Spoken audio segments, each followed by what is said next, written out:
ঈদে মিলাদুন নবী, ঈদে মিলাদুন নবী এই শব্দ সম্পূর্ণভাবে নতুন আমদানি করা শব্দ। বলেন এই শব্দ কি শব্দ বলেন? আমাদের জাতীয় মসজিদের খতিব হযরত মাওলানা আব্দুল মালিক হাফিজাহুল্লাহ তাআলা এদেশের লক্ষ লক্ষ আলেমদের উস্তাদ, কোটি কোটি আলেমদের উস্তাদ।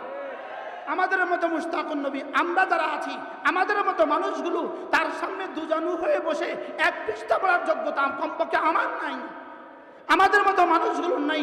হযরত মাওলানা আব্দুল মালিক হাফিজাহুল্লাহ তিনি বাইতুল মুকাররমের জাতীয় মসজিদের মসনদে বসে তিনি বলেছেন, ঈদে মিলাদুন নবী এই শব্দ কোরআনে নাই, এই শব্দ হাদিসে নাই, এই শব্দ পৃথিবীর কোথাও নাই, এই শব্দ সম্পূর্ণভাবে দ্বীনের মধ্যে নতুন আমদানি করা হয়েছে। এই প্রশ্নের উত্তরে এই বক্তব্যের জবাবে এক কুলাঙ্গার বলেছে আব্দুল মালিক হাফিজাহুল্লাহর সাথে সে মুবাহাসা করবে, মুনাজারা করবে, চ্যালেঞ্জ করে দিয়েছে।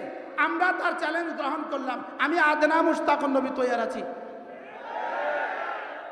কি ভাই, কার সাথে চ্যালেঞ্জ ছুড়েছ? বেশি থেকে বেশি কামেল পাস করেছো, এটাই তো শেষ কথা না? কিন্তু সৌভাগ্য বলবো না, দুর্ভাগ্য বলবো, আমি দাখিল পাস, আমি আলেম পাস, আমি ফাজল পাস, আমি কামেল পাস। শুধু পাস না, আমি স্ট্যান্ড করছি।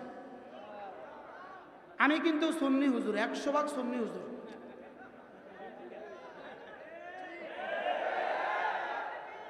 আমি কি হুজুর বলেন? 100% সুন্নি হুজুর। আমি 100% সুন্নি হুজুর, 100% সুন্নি হুজুর। আমি কি হুজুর বলেন?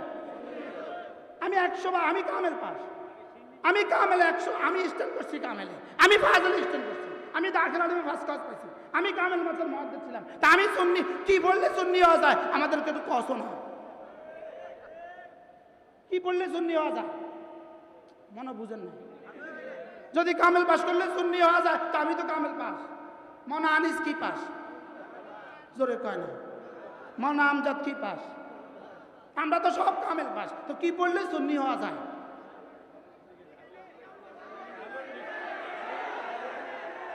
আওয়াজ দেন, কি বললে সুন্নি হওয়া যায়? কি ভাই, তাহলে আমরাই প্রকৃত আহলে সুন্নাত ওয়াল জামাত, আমরাই প্রকৃত আহলে সুন্নাত ওয়াল জামাত।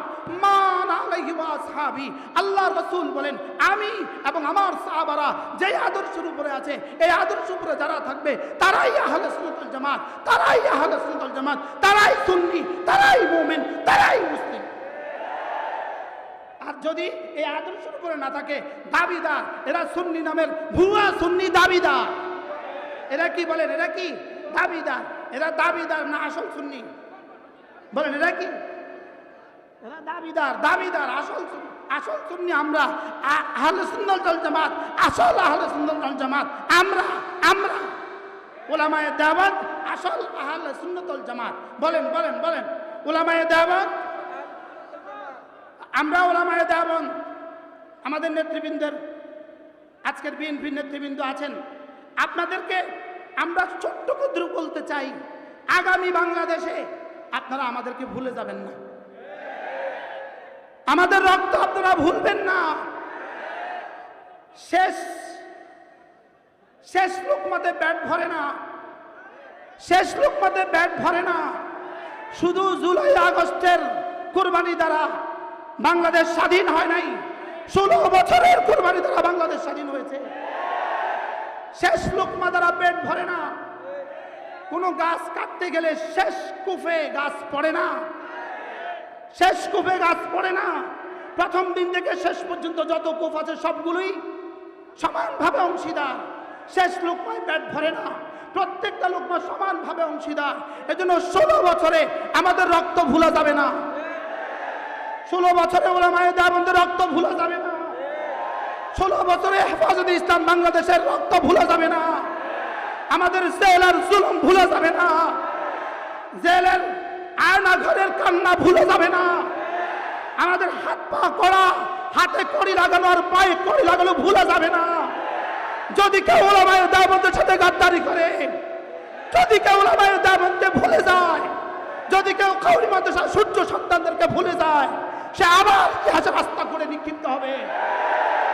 ওলামাকে ভোলা যাবে না, এদেশের মসজিদগুলো ভোলা যাবে না, এদেশের মাদ্রাসা ভোলা যাবে না। আমরা যে জেলখানা ছিলাম, আয়নাগরে ছিলাম, এক এক দিনের কান্না, আল্লাহর কসম খেয়ে বলি, ওই কান্নাগুলো জমা করে করে হাসিনাকে চিরতরে দেশ থেকে বিতাড়িত করেছে। আমাদের পিঠের আঘাত জমা করে করে হাসিনাকে দেশ থেকে বিতাড়িত করেছে। আমাদের রক্তভূমি জমা করে করে হাসিনাকে দেশ থেকে বিতাড়িত করেছে। ভোলা যাবে না মামুল হকদের কুরবানি ভোলা যাবে না, ওলামায়ে দেওবন্দের কুরবানি ভোলা যাবে না, শাপলা চত্বরের কুরবানি ভোলা যাবে না। শাপলা চত্বরের কুরবানিকে যদি কেউ ভুলে যায়, সেজন্য ইতিহাসের সাথে গাদ্দারি করলো। এজন্য আপনাদেরকে বলি, কোরআনে কারীমের শপথ নিয়ে বলেন, উলামায়ে উম্মতের সাথে ছিলেন, উলামায়ে উম্মতের সাথেই আমরা থাকব।